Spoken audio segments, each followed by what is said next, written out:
Okay, we're holding in the Hakdama here on page Yud Beis on the bottom of the first column, the Chosav Rambam Zal.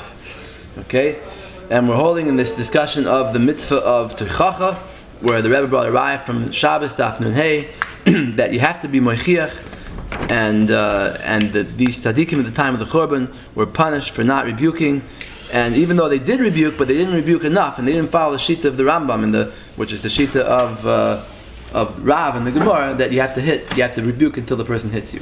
Okay, so he's going to bring another story that's negated to this. The cost of a Rambam Zal b'Sefer HaMoira, Rambam Moira Nevuchim, Chelik Gimel, Perek Chav Tes. B'davar ma shahaya la'Avram Avinu alav hashalom min b'nei doira. Discussing the story of Avram Avinu with the people of his time. V'zel l'shoynai, shalom be'emtza dvarim. This is what the Rambam says. Ein safek etzli. I have no doubt. Shehu alav hashalom kasher chalak al das b'nei adam kulam. When Avram Avinu disagreed and fought against the people of his time, and then he said the avodah zarah is false. That these people who were misled by avodah zarah cursed Avraham Avinu and deprecated him and embarrassed him. And when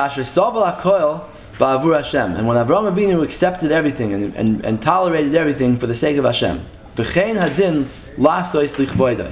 and this is what's required of a person to do for the honor of Hashem. Ad kan l'shoin kadsha. This is what the Rambam says. V'yesh lahavi. Now, just to show you the context, by the way, because he stops in the middle of a sentence here. V'kasher sol. When Avraham Avinu accepted everything, what's the rest of the sentence? So, take a look. In the Moira Nevuchim, I have only the English one, page 6. Why not the Hebrew one? 7. I didn't have it in my house, so I copied it from here. But it's accurate. Is the translation good? Yeah, it's a good translation. So the Rambam brings here that there were these people called the Sabaeans. What are the Sabaeans? And the Rambam holds that these are the people that Avraham Avinu was up against, the people that did avodah zarah.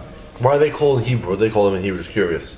Well, maybe Siva. There's an area that's called Siva, and it's mentioned in Tanakh. The Sabaeans, are those the Mandaeans? I don't know.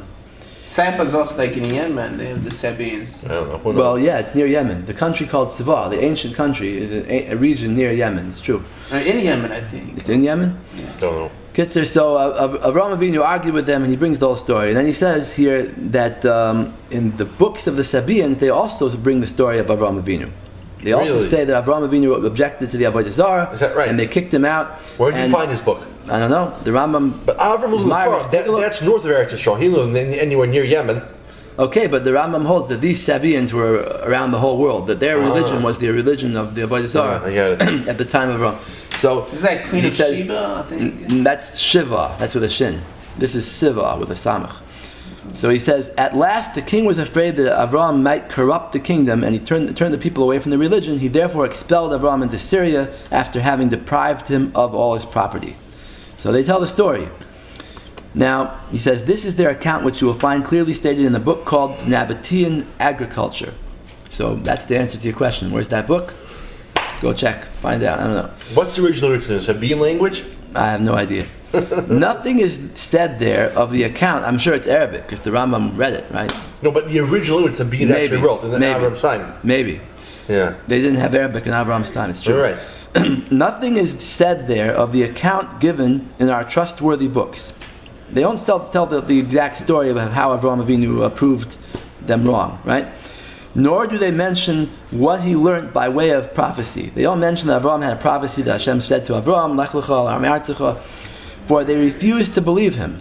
They didn't believe Avraham, so they didn't write that in their books, because he attacked their evil doctrine. He attacked the avodah zarah. I do not doubt that when he attacked the doctrine of all his fellow men, he was cursed, despised, and scorned by these people who adhered to these erroneous opinions.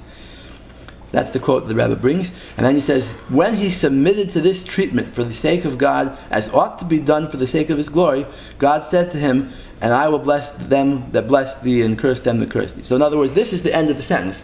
When Avraham was soivel it, that's when Hashem gave him this bracha, va'avarcha mevarchecha, I'll bless those who bless you, and curse those who curse you.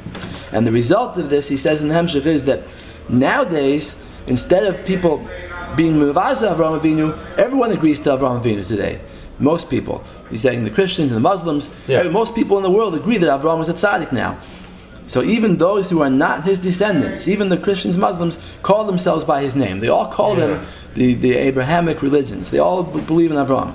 No one opposes him, and no one ignores his merits except some ignoble remnants of the nations left in the remote corners of the earth, like the savage Turks and the Indians. So basically, but there's still a lot of pagans in the world. Right, but he says basically no short of pagans out there. Right, but he says that most people in the civilized world, I guess, in the Rambam's time, even today, right, accept Avraham as being a tzaddik. So the point he's making is, and this helps the Rebbe's point also, that basically at the time that someone says Teichacha, he might be totally looked down upon and cursed and everything. But later on, everyone's going to realize that he was right. So that's the schar. If you give Musar at the right time, everyone will eventually, in retrospect, but the Zionists don't even deny the existence of Avram, like the Reform do. The Zionists don't believe any event or happened. They don't even believe in Avram Avinu, so you know. Okay, yeah. So v'yesh lahavin. Now the Rebbe asked a question like this: v'yesh lahavin l'choyer. Me'achar shekvar siper shekein asa Avraham Avinu olav hashalom. Since he told the story of what Avraham did, shesav lakol ba'avur Hashem, that he tolerated all this rebuke, all this curses and anger. Of course, everything Avraham Avinu did was like al pi halacha. So why did the Rambam have to speak out? V'chein hadin lasois. V'lama hutzrach loim ra'achar kach shekein hadin lasois. V'chiyalel adash Avraham Avinu olav shalom v'asa chas v'shalom shalai kadin. Would anyone think that Avraham Avinu was doing something wrong? Why did the Rambam have to speak out that this is the din? You have to answer because someone might have thought Shemasha Asa Avraham Avinu olav shalom kach Asa zois b'midas chasidus. Maybe Avraham Avinu did it just as an extra thing, not because he was mechuyev to do it. Shahari chasidu parush muter loy limsor nafshay al mitzvahs. That there's a din that, let's say, for other mitzvahs besides the big three gimel averos chamuros, let's say someone comes to a yid and says, do this aveira or I'll kill you. So the yid has to let himself, he has to do the aveira rather than be killed, right? Because it's not yaharg val yavor. But the din is that a chassid, a parish, someone who's extra pious, is allowed to go and be moist nefesh for any mitzvah. Shahari chassid parish mutter lo limso nafshel al mitzvahs. Ach b'makom she'en chiv mitzad adin. This is what the Gemara in Shabbos said by the story of Elisha Bal Kanafayim, moist nefesh for tefillin. And by Mila also, there's a Gemara about the moist nefesh for Mila. Yeah. So she'en chiv mitzad adin limso nafshay. V'lachein diak shapir. Therefore, the Rambam has to speak out. V'yomer shemasha asa al pi hadin. This that Avraham Avinu did and gave up his life for the sake of a mitzvah and went into the kivshin oesh, that was al pi din. It wasn't just midas chasidus. Shekein hadin lasos lichvoidai.